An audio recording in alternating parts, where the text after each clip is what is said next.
What's up, traders? Anthony Crudele here, and welcome to this week's episode of Develop Your Edge. In today's show, I'll be chatting with market technician Ian McMillan. Ian will be sharing with us his edge in trading.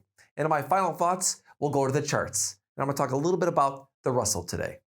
Now, before I get Ian on the line, I know many of you out there that follow Ian trade stocks or ETFs. And I want to remind all of you that CME Group has micro futures and options. You can go to activetrader.cmegroup.com to learn more about the micros. Hang tight while we get Ian on the line. Ian, what's up, my friend? How you doing? Got the Chief shirt on today, buddy. Yeah, hoping to bring some good luck for the game this weekend. Yeah, big game playing the Browns. And, you know, I'm so glad that we're getting a chance to talk today because I was actually thinking about the podcast that you and I did last year. And you know, with every guest that I have, I really try to walk away with one thing that I take away from each of the podcasts. And something that you had said in the podcast resonated with me for really the rest of the year. And I think, it's just one of those things that'll continue to resonate with me. And it was the way you put it, it was so simple. And it was something that I think a lot of us think about. But the way that you put it was something to me, and even though I don't trade stocks, I trade futures, it actually really helped me a lot last year. And what you said was, and correct me if I'm wrong, I'm going back to remember this, was you said, if you ever want to outperform the market, you have to buy the things that are outperforming the market. Yep. Right? And yeah. For me, I'm a futures trader and I like to buy I like to trade the indices. So I trade NASDAQ, S&P, Russell, and I always like to buy the strongest. I think that so many traders like to fade the strongest or to buy the weaker to like kind of look for that balance. And I just kept thinking about something that when you had said that, it was like, you know what? That's such a simple mindset to have and what all of the stock guys are doing. And that's why the leaders continue to push higher. So I know I started off with that today because we talked a lot about your strategy. You know, you're a market technician. Mm-hmm. But we didn't talk too much about your edge. And I was thinking, I'm like, I wonder if that actually is, if that plays into what your edge is. Absolutely. That is truly how we implement our portfolio weightings and positions for clients. We want to be in things that are outperforming, whether it's an index, a sector, a sub-industry like transportation or an individual stock. We want to be in things that are outperforming. I don't really have time to sit around and hope that a stock turns around or make an assumption that a stock's putting in a bottom. So I'd add on top of that is the consistency of buying the exact same types of setups. I get a lot of questions on Twitter about, people will say, oh, Ian, you post the exact same type of setup. Is this all you do? And yeah, it is. I'd much rather be, pretty good or as good as I can be at one thing rather than trying to be a guy who buys breakouts or a guy who trades ranges, a guy who, is looking for to buy, a MACD cross, looking to catch the bottom somewhere. I'm not looking to do all those things. I want to own areas of the market and individual stocks that are leading the indices higher, right? And an index is really just an average of a bunch of things in simplistic terms. And so you're going to have some things that are doing better than the index. You're going to have things that are doing worse than the index. Together, averaged together, they make the index. But we want to be in that top tier, the things that are leading higher. So I'm going to quote my good friend Tom Canfield and Larry Tenerelli, be dumb, follow price. They're always putting posts out about that. I feel that very similar. And to me, I feel that that's very similar to what you're saying. You're just saying, look, if these are the leaders, follow them. Why are you trying to fade them? Is that what you're saying? Absolutely. And take things like the Russell. This extended run of outperformance on the Russell. How many times could we, as guys who look at charts, pointed to this thing and looked at like, wow, this is stretched. or wow, this has gone too, quoting one of my favorites, people say too far, too fast. Yeah. Uh, I mean, we've seen plenty of examples over the last 12 months where that's really just not the case. Momentum can really carry you. And it's the same, right, on an absolute basis, but also outperformers typically keep outperforming. Yeah, absolutely. I mean, things that are overbought can tend to stay more overbought. I mean, it just, so I guess I want to get into a little bit of the details on this because, as I mentioned from our friends that say, be dumb, follow price. But I know that for you, you have a specific way that you go about deciding, okay, this has happened and now this is the one we're going to be in because outperforming, it's not just a day or I don't know the exact, well, I'll have you explain the time frame that represents the outperformance. Talk to everybody about how you actually execute that edge by buying them. What triggers it? All right. So I'd say that the process really starts with scans. So we're consistently looking for stocks that are making new highs. That's great. They also need to be making new relative highs. And it's actually, you can use a lot of technical analysis, a lot of type of the same breakout and support and resistance mentality on relative charts as well. So that really starts with the scans. And then again, we want to see um, broad participation. So if we're running an intraday scan of stocks making new highs, and for example, recently they've been jam packed with semiconductors and banks. And so we know that there's also kind of breadth under the surface that those types of stocks as a whole are leading the market higher. And that also, seeing that, maybe we'll go ahead and we'll also add a broader position in semiconductors like SMA, like an ETF SMH or something like that.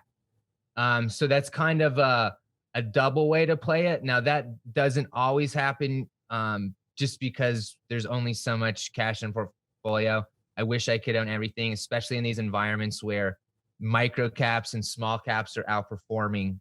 But that's really how it's cut. And there may be a stock that looks great and it's in an uptrend and we bought it because it was showing good relative strength. But while maybe no sell rules were broken on an absolute basis, that can happen on a relative basis. So just because something has been in an uptrend since we bought it, that doesn't mean it can't get cut while still in that uptrend if we need to jump to something else that's just a little bit better. Now, are these decisions, we're not scalping, we're not, trying to be in these for 2-3 days at a time. We are looking to be in these, ideally multiple weeks and even, some positions multiple months, as long as they behave and are showing relative strength. Obviously, getting a good cushion off the bat helps a lot, as it does with any type of trading. So a good couple first weeks of outperformance in a trade will give me a lot more confidence to maybe hold that through a week or two of underperformance. If I think that broader thesis is still there for that name and for the peer group. Give everybody an example. You talked about scans. Let's focus in. I mean, maybe we could talk about the Russell because it's comparable to the other indices. Just something that you recognized and you said, look, this is where we need to be focused. This is where we're going to find edge. Yeah. So our time frame tends to be that 8-week area. So that's both relative and absolute highs. A lot of people will look at 3-month new highs. A lot of people at 1 month. Ours is kind of around that 2-month, right in the middle. Okay. And that just tends to be after years and years of and just days of doing this and tinkering and seeing what works. That's kind of just been my sweet spot, is finding stocks in an uptrend that have consolidated for maybe 4 to 8 weeks and then are ready to resume that uptrend. So those are really the types of setups we're looking for. And really the scans are pretty simple. I get this question a lot. I mean, new highs. It's the same philosophy as 52-week highs. I'm just bumping that down to a shorter time frame of 8 weeks or 2 months.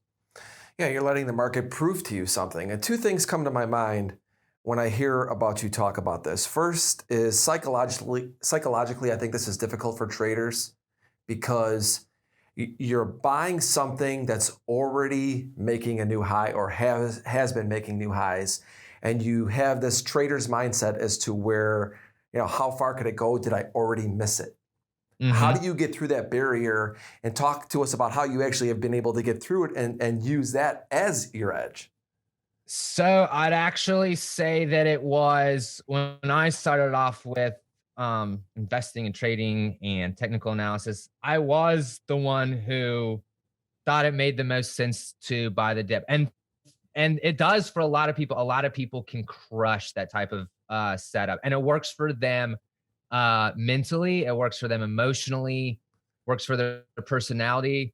I just it That's just not how my brain works. Trying to find a bottom, I find more comfort and a lot more conviction in willing to buy something that's already in an uptrend. Yeah, I mean, traders, comfort and conviction. You got to trade your You've person. got to, and that's why people ask me why I trade. It's what I'm comfortable with. Yeah. And if you're comfortable and confident with it, you're going to trade it better. It doesn't have to be statistically the best thing, but if you're comfortable and confident with it, then you're going to execute it better. And I think being okay with getting out. I think avoiding, I'd say the third piece of um what I would consider an edge is just willing to be wrong. And a side note, we'll call it 3B, is willing to be wrong twice. So getting stopped out and then within 2 to 3 sessions willing to buy back in, which that was probably the one thing that, and I believe we discussed this on the We podcast did. last time. That was probably the one thing that took me the longest, and it's something I still work on to this day. I can't tell you how many times um over the years I've been stopped out only to keep watching it over the next week or so, see it gets back up above that original price where I bought it. um and for whatever reason, I know there's people. I used to be the type of guy that had like a no-go list where if a stock had burned me once or twice in the past, oh, it was on my bad list forever. And I've really gotten away from that mentality, I'd say, in the last couple years. And I think that goes back to willing to get back in. And it's weird. Clients ask questions about it. Well, why did you buy here, sell lower, and then buy back higher? Right? That's a really right. Like, who would do that? Who Yeah. in their right mind would do that? Like, and of course, if you saw anyone else, if you saw your car, if you saw your wife buy a car like that, you'd look at her like, what are you doing? Why didn't you just hold it? But it is what it is. It's part of the process. Um, and it's why it's more art than science. Yeah, I mean, we talked we talked about that a lot in the podcast. I said there was two things that came to my mind. The other thing was, first I said it was psychologically buying into something that maybe you think as a trader the move could already be done. How far could it go? The second thing is when you get into a trade, I know for myself that when I'm along something, like lately I've been really focused in on the Russell and looking for as many long setups as I can, is holding a winner, because you're like, oh, it's up here, and every time it starts to go, I had to put a system in place to just have the market get me out. What do you do once you get in? And like we said, this is developing that edge. You found it to get in. There was a reason. How do you keep the trades? Like, what is that process? So first and foremost, and again, this is something I had to implement as well. Was so in first level of keeping my sanity goes back to an 8-day moving average. If for me, if I'm above an 8-day upward sloping moving average, I've got to chill out. Because sometimes these things, charts can get so extended. And there needs to be time to come back in, kind of reset, work off some of that steam. And for me, I found from my time frame, an 8-day moving average keeps me from getting, a few big green candles in a row, then maybe getting 2 or 3 red candles. We're not giving back the full trade, but now I'm like, oh, it's rolling over on me. When really it was like, hey, dude, you've had, this is up 10% in the last week. Like it just needs some time to breathe. So that, and then really looking at obviously getting out, your first sign of, for me, if I'm wrong, is the initial breakout area. So um, kind of that breakout zone that has been resistance in the past just turns support if that new support fails, or what we're looking to be new support doesn't turn out to be support. Got to go onto something new. Um, and then as the trade goes on, again, as I mentioned earlier, it can fall off on a relative basis. If the stock or chart is still in a healthy uptrend, but it's just starting to underperform, um, that it will knock it out. Or just looking for short term, breaking down below a recent high. One that we had to get out of recently was FTCH, and it had really been a great winner, and hadn't technically broken down on below a previous high, but it hasn't done anything for me in like 3 weeks, and I can't sit around and give that part of my portfolio up, hoping that it'll turn out. Maybe is it turn around? Maybe it does. But at this point, you kind of gotta do shit or get off the pot. Pardon my French, but that's truly the mentality that I take. I've got to see consistent action from you. We got to keep outperforming. Yes, there is some room to breathe there. Again, that goes back to more on science. Like we have been in TSM since June, Taiwan Semiconductor since June. And if you want to pull up a chart, it's definitely had some periods of 2 to 3 weeks of underperformance, but it's a strong trend that's there. I'm willing to sit through that because the even bigger, longer term relative trend is so strong. In a sentence or two before I let you go, we talked a lot about your edge today, a lot of different things. Define it. I'd say consistency and just willing to be wrong quickly. Ian, it was great to speak with you on the podcast last year. Thank you so much for joining me today on Develop Your Edge. Thanks so much, Anthony. Hang tight, traders. I'll be right back with my final thoughts. 24/7 access to diverse global markets. Right here. That's why I added stock index futures to my trading strategy. Now when I see ups and downs coming, I'm ready. Well played. Get S&P 500 and NASDAQ 100 by the slice. Just 1/10 of the pie. Trade the tastiest index futures, micro E-mini options with TradeStation. Get a piece of the pie now.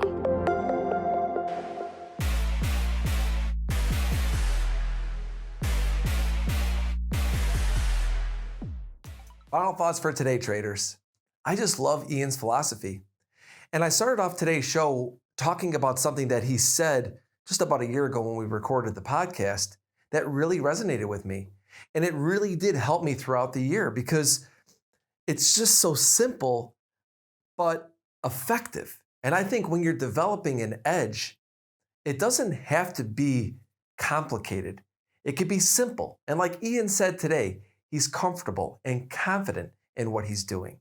And to me, the edge could be small, but if you're comfortable or confident, it could have big results. So I really just love everything about Ian's philosophy, and shout out to Ian for sharing with us today his edge in trading. Now, let's go to the charts. In the interview, I talked a little bit about the Russell. Over the past several months, I have been solely focusing on just trading the Russell to the long side.